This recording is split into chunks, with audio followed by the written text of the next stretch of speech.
even eagle flew. And while with silent lifting mind I've trod the high untrespassed sanctity of space,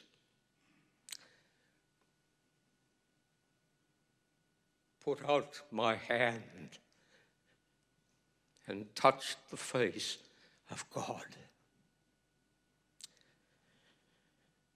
Churches and temples and mosques and synagogues remind us that there is more in life than meets the eye.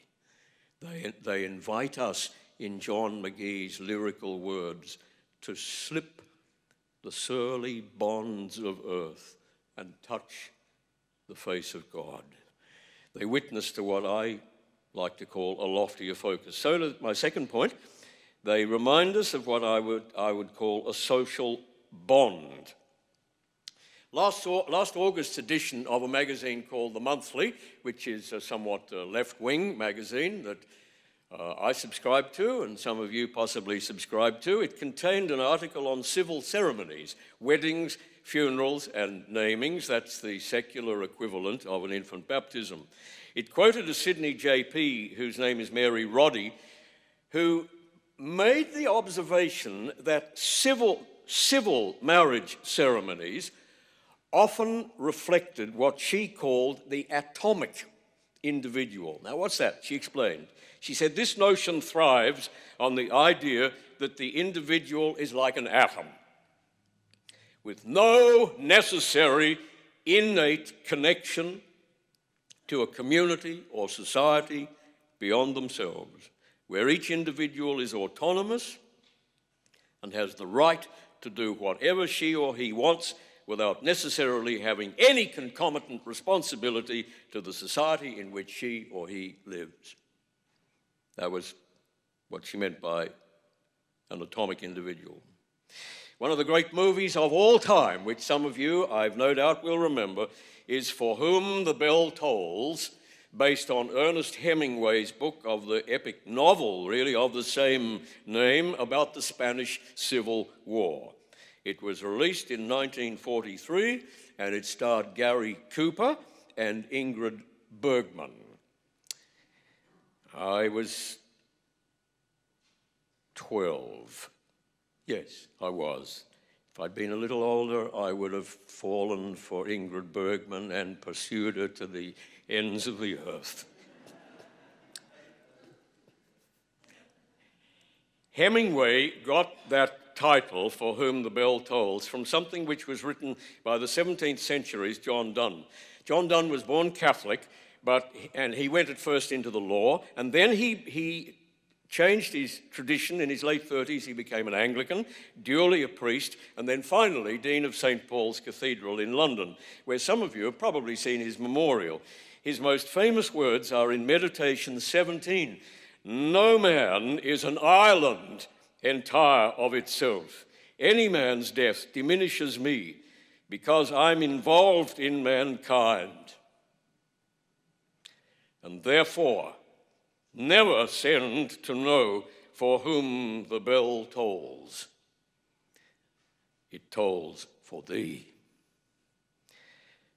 Churches and temples and mosques and synagogues challenge the notion of the atomic individual with the right to do as he or she pleases without any social responsibility. As in Donne's words, they remind us that we are not isolated from one another, but interconnected by the social bond. And some are saying today that we need to be reminded more than ever before of that. And so to my third and last point, the presence of these churches and temples and mosques and synagogues on the landscape remind us of what I would like to call a better self, a better self. Let me explain this by means of a story, and then I'm going to rest my case. 40 years ago, I was a minister in the town of a place called Kensington in New Hampshire, about 90 kilometers north of Boston. Kensington had been a garrison town during the Revolution, and on every July the 4th, Independence Day, the church bell rang out across town commemorating independence from the hated British monarchy, and I was supposed to say yes, cheers to that. It also rang out every Sunday just before 10 a.m, reminding townsfolk of the invitation to embrace a better self. We had regular newcomers to the town who left Boston for the woods and the wildlife and the clean air of New Hampshire. A proportion of them were retirees. One of them was a man who had been a crime reporter, I think with the Boston Globe. He had been many years close to the underworld, and he was more than ready to retire. As was my custom as a parson in the town, I called on him at home just to say hi and to welcome him to the town. The reception was very warm indeed, but I did not expect to see him in church, not in a fit. He was not one of those churchy sort of guys at all.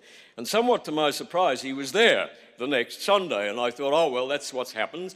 I've visited him. He's returning the compliment to clear his conscience by visiting my place, but I won't see him again.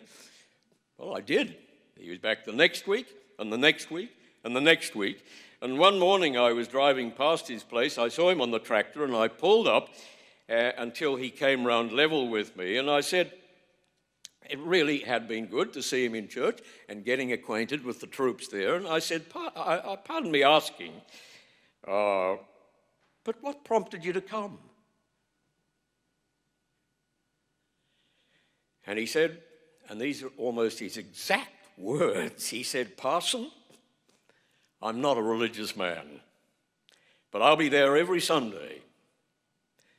See, I figure that if being in church does no more for a man than get his mind off himself for 1 hour a week, sure as hell that has to be good for you. That was about the most unpious testimony I've heard ever. But that was his way of saying that church was for him the reminder of a better self that he was reaching out to embrace. Those three emphases that I've identified with you this morning are all central in the life and teaching of Jesus. And it is to keep them before the general public that we are here week by week, year by year.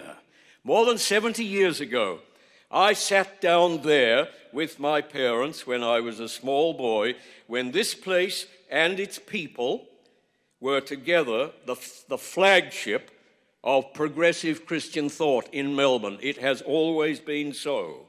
We called it Congregationalism back then, and that was the tradition in which I came to faith and in which I was ordained. And so this place has a wonderful heritage. And I want to applaud and affirm you at the beginning of this new year in your commitment to keeping this witness alive in the center of a great city. Blessings on you.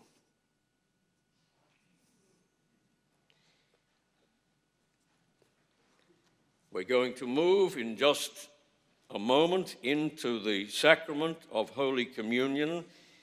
Let me remind you, if you happen to be not altogether familiar with this place, that the first followers of Jesus were inclusive and hospitable, eating with whomsoever would enjoy their company and the wisdom of their leader. And following this example, the Holy Table at St. Michael's is open to all who seek a deeper awareness of the holy mystery we call God.